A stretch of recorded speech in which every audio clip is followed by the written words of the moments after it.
Alright, so let me walk you through this workout here today. Starting off with some PVC passovers or pass-throughs or dislocates. Not a big fan of the term dislocate with regards to anything I'm doing with my shoulder, but I think it comes from the idea of you're dislocating it from its normal range of motion and really putting it into a full arc and flexion and extension to really just move it all the way through. Anyway, it's good for you. All you need is a broom handle or a PVC pipe, and you can go to town. Try to keep your fingers on the bar the whole time. Next, I'm going into some spider lunges. And so I warmed up the upper body with the dislocates.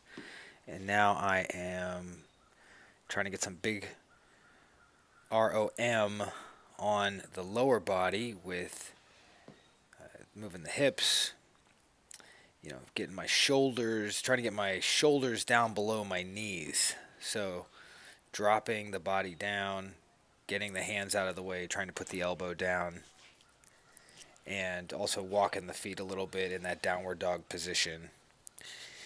And yeah, just making it nice, warming it up, getting everything ready to go. Gonna do some Olympic lifts today. So then after that, we're going into the little jump rope. And, jumping rope is a good way to stimulate everything, kind of wake everything up.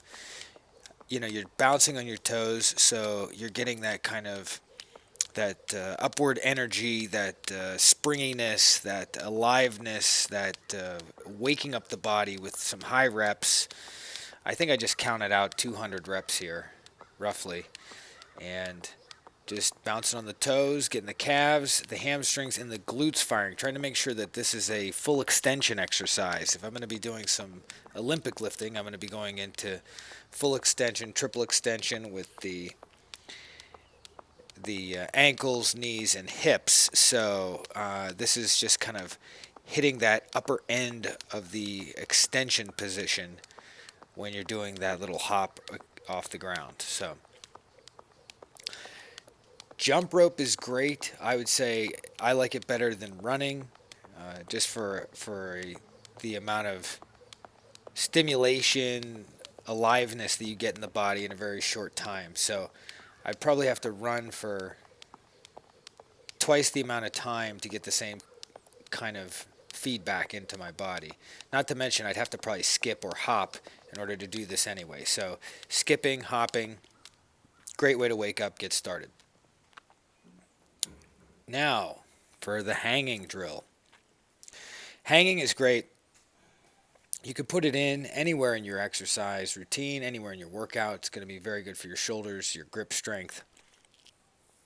And in this case, I really want to get the abs and the lower back firing. I really want to get the core involved with what I'm doing here. So I'm hanging.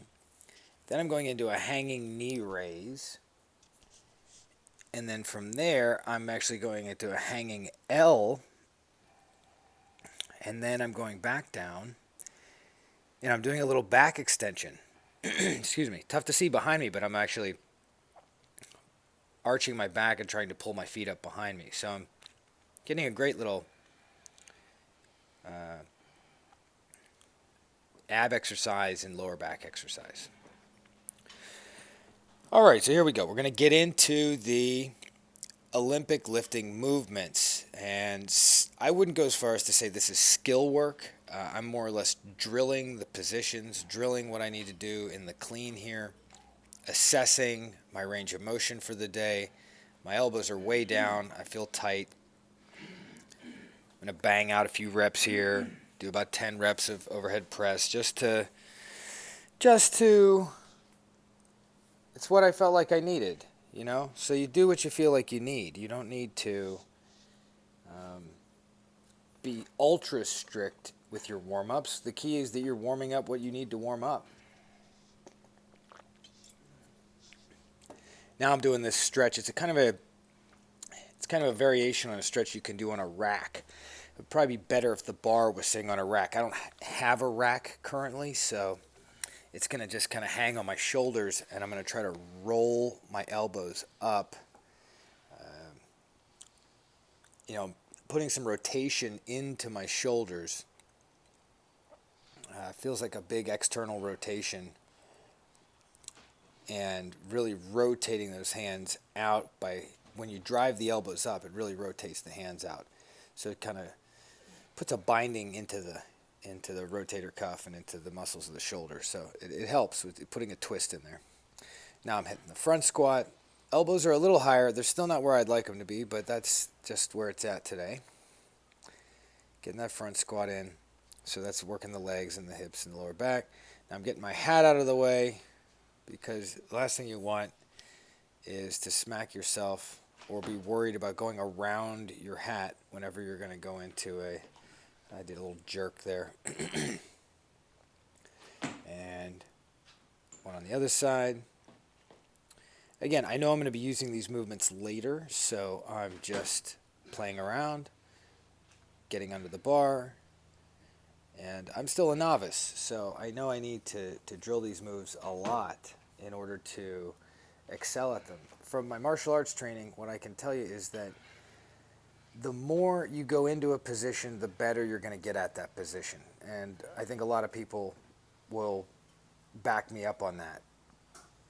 You know, if you're not squatting low with no weight, it becomes very, very unlikely that you'll ever squat low with weight. So it all starts with the position and the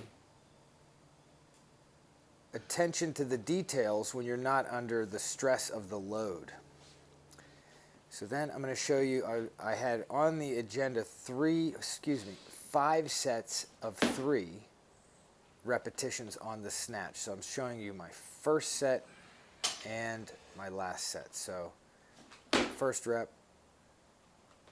second rep, and no excuses. I haven't done this for a while, so it is what it is. I couldn't tell you if it's good or bad.